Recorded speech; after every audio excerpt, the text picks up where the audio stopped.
आपकी बात नहीं समझता दादाजी। क्या सच में हमारे देश पर कब्जा हो गया था? हाँ वेल, इन सभी देशों ने पूरी एक शताब्दी कष्ट और संघर्ष से भरी, जिसकी परिणति एक अप्रत्याशित जीत और हमारे देश की मुक्ति में हुई। लेकिन यह सब कैसे शुरू हुआ और आपने हमारे देश को कैसे आजाद कराया? फिलिस्तीन लेवंत का मोती था और ब्रिटिश उपनिवेशवाद द्वारा प्रतिष्ठित था, जिसने 20वीं शताब्दी की शुरुआत में इस पर कब्जा कर लिया था और 1948 में जायोनी राज्य की स्थापना में महत्वपूर्ण था।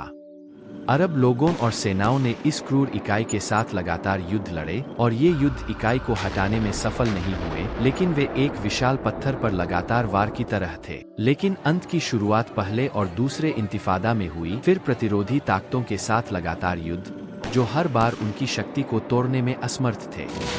7 अक्टूबर को फिलिस्तीनी लोगों ने इस कब्जा करने वाली इकाई पर एक विनाशकारी प्रहार किया, जिसने उन्हें लंबे समय तक शरण के युद्ध में धकेल दिया।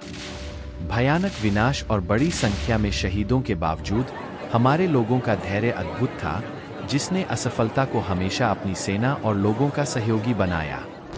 कई महीनों के बाद जैसे ही युद्ध समाप्त हुआ, इजराइल में धर्मनिरपेक्षतावादियों और दक्षिणपंथियों के बीच एक खूनी गृहयुद्ध छिड़ गया, जिसके कारण उनमें से कई लोगों को हमेशा के लिए इजराइल छोड़ने के लिए मजबूर होना पड़ा और कुछ महीनों बाद पूरा फिलिस्तीन आजाद हो गया।